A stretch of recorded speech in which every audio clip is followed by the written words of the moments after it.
Bismillah. Assalamualaikum warahmatullahi wabarakatuh. Baik anak-anak, silahkan siapkan. Ketua kelas silahkan siapkan. Baik, terima kasih. Mudah-mudahan dengan doa tadi kegiatan kita yang diawali dengan doa mudah-mudahan berjalan dengan baik. Baik, Bapak akan absen terlebih dahulu. Siapa yang tidak hadir? Oh iya, kemarin katanya sakit lisannya. Nanti kalau sudah 2 hari atau sehari lagi tidak masuk, kita sama-sama menjawabnya. Baik anak-anak, hari ini Bapak akan mengajarkan tentang iman kepada kitab-kitab Allah. Pertemuan lalu kita sudah mempelajari beriman kepada Allah, beriman kepada malaikat-malaikat Allah. Kemudian yang ketiga ini kita mempelajari tentang iman kepada kitab-kitab Allah. Baik, sebelumnya Bapak sudah kirimkan file pembelajaran kita hari ini di grup kelas, silahkan dibuka, nanti akan kita bahas. Baik, yang pertama kita mulai kembali ya.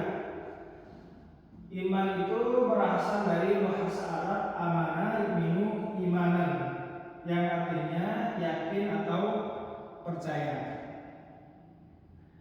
Apa yang kita percayai? Yaitu kita percaya terhadap kitab-kitab yang Allah turunkan kepada nabi-nabi sebelumnya. Baik, kamu Fajar, apa yang kamu ketahui tentang kitab-kitab yang sebelumnya pernah Allah turunkan kepada nabi sebelumnya? Ya, Zabur. Baik. Kamu Hikmah, apalagi yang kamu ketahui? Baik, Injil. Seterusnya, siapa lagi? Irfan. Al-Quran, ya betul. Kamu Lisa? Taurat. Oke, baik. Nanti semua itu akan kita bahas. Kepada nabi-nabi siapa saja yang diturunkan, terus apa-apa saja yang dibahas dalam kitab-kitab itu. Baik, selanjutnya pengertian kitab. Pengertian kitab dan suhuf. Kitab dan suhuf merupakan wahyu Allah yang disampaikan kepada para rasul untuk disampaikan kepada manusia sebagai petunjuk dan pedoman hidup. Nah, di sini perlu kita garis bawahi ya, bahwa kitab itu sengaja Allah turunkan kepada umatnya, kepada nabi-nabinya, itu semata-mata sebagai petunjuk bagi umat manusia untuk beribadah dan mengimani Allah Subhanahu wa taala. Adapun perbedaan antara kitab dan suhuf, kalau suhuf itu wahyu Allah Subhanahu wa taala yang disampaikan kepada Rasul, tetapi berupa lembaran-lembaran yang terpisah. Jadi suhuf ini bisa diartikan sebagai lembaran-lembaran. Siapa nabi yang menerima suhuf ini? Yaitu nabi-nabi terdahulu sebelum nabi-nabi yang menerima kitab. Contohnya siapa? Nabi Ibrahim. Maka dalam Al-Quran ada ayatnya Suhufi Ibrahim wa Musa. Dalam surat Al-A'la ayat terakhir disebutkan tentang suhuf yang diturunkan kepada Nabi Ibrahim. Kemudian suhuf itu dia itu hanya lembaran-lembaran. Artinya perintah yang ada dalam lembaran itu tidaklah terlalu banyak. Lebih banyak daripada yang ada di kitab-kitab. Kemudian kalau suhuf itu isinya simpel ya, bosan banget. Kemudian kalau kita wahyu Allah Subhanahu wa taala yang disampaikan kepada para rasul sudah berbentuk kitab atau buku. Jadi kitab itu lebih tebal. Jadi lembar-lembar itu namanya suhuf. Kalau kumpulan dari lembar-lembaran namanya mushaf. Makanya Al-Quran itu disebut dengan mushaf. Karena dulu ketika Al-Quran itu turun, Al-Quran itu berupa lembaran-lembaran. Karena Al-Quran itu diterjemahkan secara mutawatir. secara terpisah. Ya, apa itu lebih artinya mutawatir? Ya, mutawatir itu artinya berangsur-angsur. Baca, berapa lama penurunan Al-Quran? 22 tahun, 2 bulan, 22 hari. Ya, itu kalau Al-Quran. Kalau kitab yang lain ada yang diturunkan secara langsung dalam satu kitab, ada juga yang berangsur-angsur. Kemudian isi kitab lebih lengkap dibandingkan dengan Sofia. Al-Quran kitab itu lebih banyak isinya, lebih lengkap isinya ketimbang suhuf. Kemudian kitab-kitab Allah dan para penerimanya. Nah, yang pertama adalah kitab Taurat. Kitab Taurat itu diturunkan kepada Nabi Musa sebagai petunjuk untuk kaumnya Nabi Musa, yaitu Bani apa? Bisa Bani Israel, ya, kepada Bani Israel. Kemudian apa yang menjadi isi pokok dari kitab Taurat? Nah, sini pertama kita baca, hormati dan cintai Allah satu saja. Jadi semua dari kitab-kitab yang Allah turunkan itu semuanya pasti berbicara tentang tauhid, pasti berbicara tentang hanya menyembah kepada Allah Subhanahu wa taala saja. Jadi mulai dari Nabi Adam sampai terakhir Nabi Muhammad, itu semua perintah-perintahnya itu mengajak manusia untuk mengimani Allah Subhanahu wa taala. Kemudian yang kedua, sebutkan nama Allah dengan hormat, ya, memuji nama Allah, ya. Kemudian yang ketiga, kuduskan hari Tuhan, yaitu hari ketujuh atau hari Sabat. Jadi perintah pada kitab Taurat ini kepada Bani Israel yaitu untuk memuliakan hari Sabtu. Nah, kalau kita itu umat Islam, perintah Allah kepada Nabi Muhammad itu untuk memuliakan hari Jumat. Ya. Jadi tiap bani atau tiap suku yang umat yang diterima itu pengagungan hari-hari itu berbeda. Kalau kitab Taurat itu pada hari Sabat, hari Sabtu. Kemudian yang keempat, hormati ibu bapakmu, jangan membunuh, jangan berbuat cabul, jangan mencuri, jangan berdusta, jangan ingin berbuat cabul, jangan ingin memiliki barang orang lain dengan cara yang tidak halal. Ya, itulah isi-isi pokok yang ada dalam kitab Taurat. Oh iya, Bapak lupa, nanti di akhir nanti Bapak akan mengadakan kuis, ya. Bapak akan mengadakan kuis, nanti kuis itu kita lombakan. Nah, di situ akan kita lihat siapa dari kantor semua, siapa dari kalian semua yang memahami materi ini dengan baik. Ya. Kemudian selanjutnya yaitu kitab Zabur. Kitab Zabur ini diturunkan kepada Nabi Daud alaihissalam. Nah, apa yang menjadi isi pokok dari kitab Daud? Yang pertama itu tentang nyanyian untuk memuji Tuhan. Kemudian yang kedua, nyanyian perorangan sebagai ucapan syukur. Yang ketiga, ratapan jamaah. Yang keempat, ratapan dan doa individu. Dan yang kelima adalah nyanyian untuk raja-raja. Jadi isi dari kitab Zabur ini lebih banyak nyanyian rohani. Jadi tak heran bagi kita ketika melihat orang yang beribadah melalui kitab Zabur ini lebih banyak kepada nyanyian-nyanyian kerohanian. Karena memang itu yang diturunkan, jadi tak perlu kita merasa aneh. Kemudian, nah di sini kita dijelaskan ini.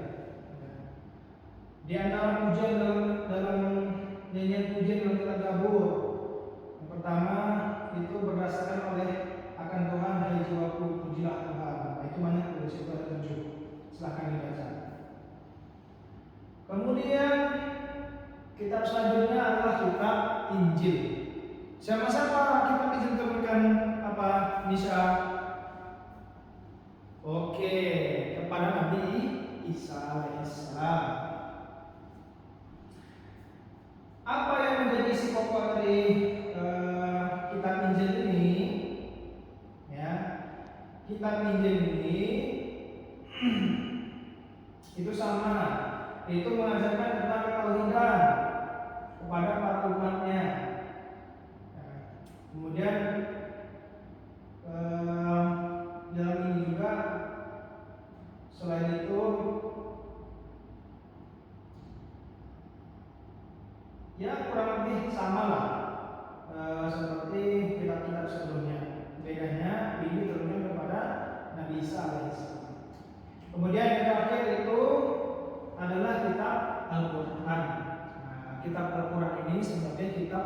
penutup. Ya, artinya dari sebelum-sebelumnya itu yang sudah diturunkan Allah kepada Nabi sebelum-sebelumnya, nah Al-Quran inilah ya yang menjadi penyempurna semua perintah-perintah yang Allah turunkan kepada nabi-nabi sebelumnya itu juga ada di dalam Al-Quran. Ya ada yang masih ada dan ada yang sudah tidak ada lagi. Misal nyanyian tadi yang ada dalam kitab Zabur itu sudah tidak ada dalam Al-Quran. Ya. Tapi perintah tentang sholat, perintah tentang puasa, perintah tentang tidak boleh durhaka kepada orang tua, kemudian tauhidnya hanya menyembah kepada Allah, kemudian apa lagi?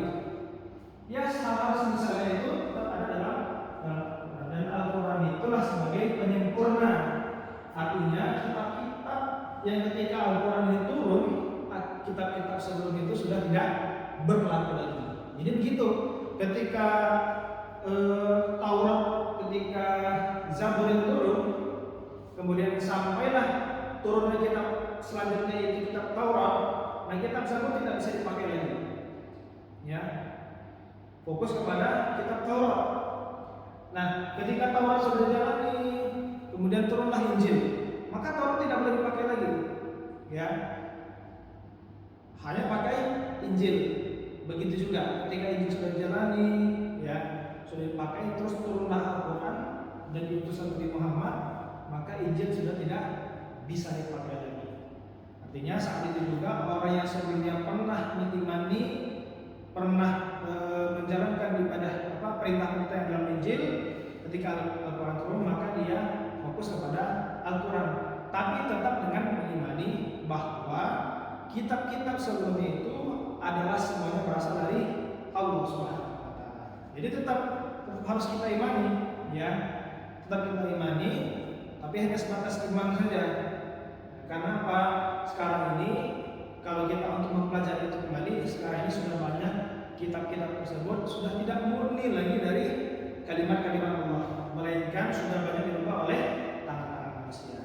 Nah, hanya Al-Quran sendirilah yang sampai hari ini masih murni dari Allah Subhanahu wa taala. Buktinya apa? Buktinya sampai hari ini masih banyak orang yang menghafal Al-Quran. Ya. Pernah nggak dengar kita ada orang penghafal Injil? Pernah kita dengar. Ada nggak orang yang pernah kita dengar penghafal Taurat? Nggak pernah kita dengar. Atau pernah nggak kita dengar orang penghafal Zabur? Nggak pernah kita dengar. Ya, yang sering kita dengar adalah penghafal Al-Quran. Itulah bukti bahwa Allah Subhanahu wa taala menjaga kalam-kalamnya, firman-firmannya kepada lisan-lisan manusia yang Allah pilih. Makanya beruntunglah ketika kita Allah jadikan sebagai salah satu hamba-hambanya yang mampu atau bisa menghafal Al-Quran. Itu motivasi dari Bapak. Sama-sama kita pelajari Al-Quran, kemudian kita hafalkan, kemudian kita amalkan apa yang sudah kita hafalkan. Mudah-mudahan dengan hal-hal seperti itu membuat Allah cinta kepada kita, sehingga kita dituntun Allah Subhanahu wa taala untuk bisa menjadi hamba-hambanya yang bertakwa. Kalau orang-orang manusia itu sudah menjadi orang bertakwa, berarti balasan dari Allah Subhanahu wa taala adalah surganya Allah Subhanahu wa taala. Itu sedikit motivasi dari Bapak kepada kita semua. Baik. Tadi disampaikan bahwa Al-Quran itu diturunkan secara mutawatir, tidak sekaligus, artinya berangsur-angsur. Selama 22 tahun, 2 bulan, 22 hari, terdiri dari 30 juz. Dan 30 juz itu terdiri dari 114 surah. Kemudian ada nama-nama dari Al-Quran. Nah, yang pertama itu Al-Huda, yaitu sebagai artinya petunjuk seluruh umat manusia. Kemudian nama lain Al-Quran adalah Al-Furqan, yaitu artinya sebagai pembeda antara yang baik dan buruk.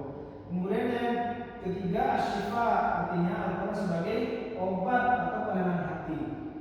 Kemudian yang keempat Az-Zikir, yaitu Al-Quran sebagai pengingat adanya ancaman dan balasan. Kemudian yang ketiga, yang keempat, yang kelima adalah Alkitab, yaitu Al-Quran sebagai firman Allah yang dibukukan. Nah, kemudian apa isi kandungan Al-Quran? Banyak isi kandungan Al-Quran.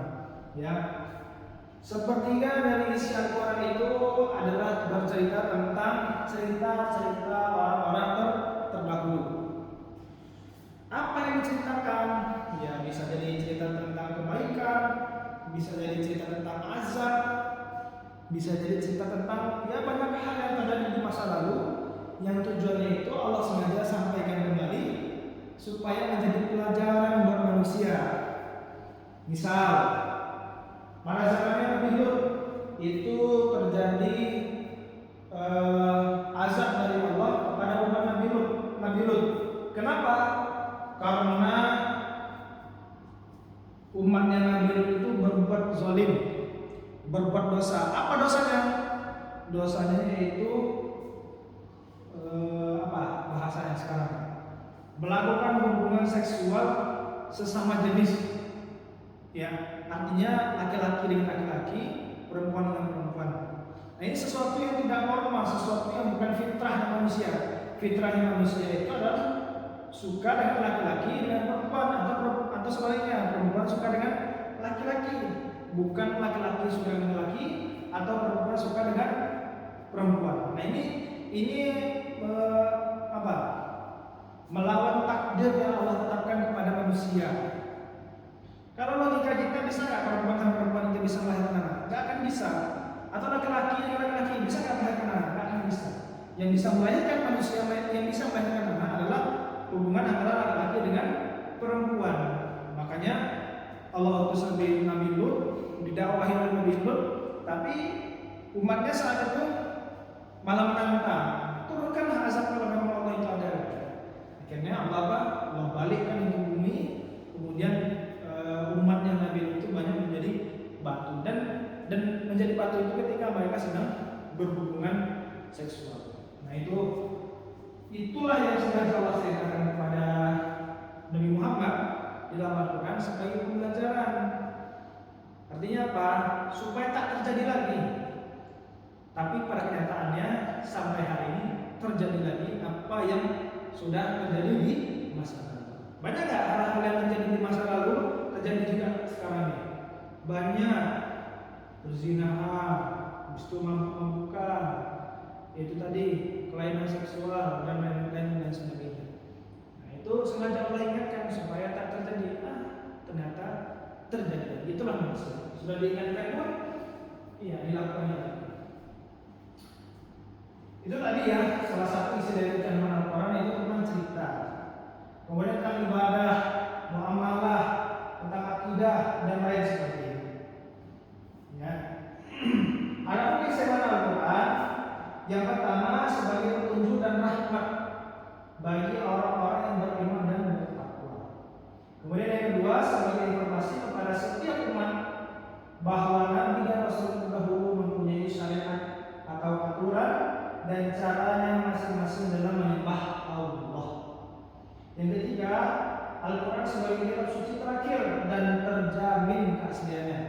Yang keempat, Al-Quran tidak dapat tertandingi oleh ide-ide manusia yang ingin menyimpangkannya. Yang kelima, membaca dan mempelajari isi Al-Quran merupakan dari ibadah. Baik, sampai sini ada pertanyaan? Tidak ada? Kalau tidak ada, sekarang Bapak yang akan bertanya. Bapak akan bertanya melalui kuis. Nah, silakan buka semuanya, silakan buka HP masing-masing. Kemudian ketikkan KAHOOT, ya. Kemudian masukkan pinnya, ya. Baik. Nanti dari kuis itu akan muncul tuh penjelasan-penjelasan yang Bapak jelaskan tadi. Baik. Karena waktu kita berhubung sedikit lagi, maka kita akan bermain cepat, ya. Silakan buka. Sudah? Baik. Kalau sudah, silakan dijawab pertanyaan-pertanyaan yang muncul. Nanti akan terlihat skor dari kita semua, walaupun jawabannya sama, ya, dia yang tercepat, dia yang akan menjadi juara.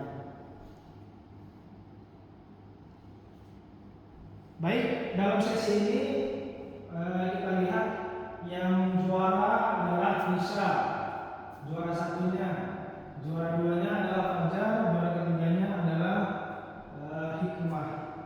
Baik, itu tadi kuis tadi tujuannya adalah melihat bagaimana kita semua, kalian semua bisa memahami apa yang sudah Bapak jelaskan. Mudah-mudahan dengan kita mempelajari ini semakin kuat keimanan kita, sehingga kita tidak menjadi orang-orang yang mudah digoyahkan imannya. Ya, baik, itu saja mungkin anak-anak Bapak sekalian yang bisa Bapak dapat sampaikan pada pertemuan kita pada pagi hari ini. Mudah-mudahan Allah mudahkan kita untuk menerima ilmu-ilmu bermanfaat, dan juga Allah mudahkan kita untuk menjalankan atau mengamalkan apa-apa yang sudah kita